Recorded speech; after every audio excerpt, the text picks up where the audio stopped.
Okay, para sa mga tao na pinili yung bago nila kesa dun sa matagal na nila nakasama. Na-experience nyo na ba yun? Uy, sobrang masakit to At hindi to biro kapag pinagdaanan mo to.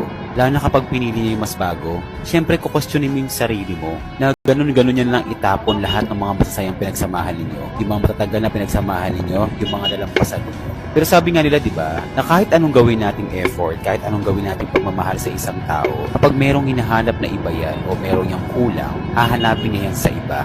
Ngayon, para sa mga pumili dun sa bagong tao sa buhay nila, siguraduhin ninyo na mapapabuti kayo dyan. Na hindi nyo pagsisisihan na iniwan ninyo yung matagal nyo nakasama. Oo, marami tayong dahilan kung bakit natin iniwan yung isang tao. Pero para sa lahat ng mga pinili, yung bago nila, sana sila yung dahilan para mapabago yung kahulugan ninyo sa pag-ibig. Kapag ayaw nyo na, iiwanan nila ng bigla.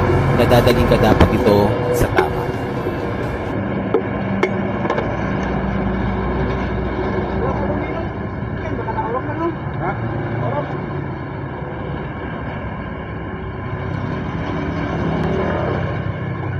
Siding, siding.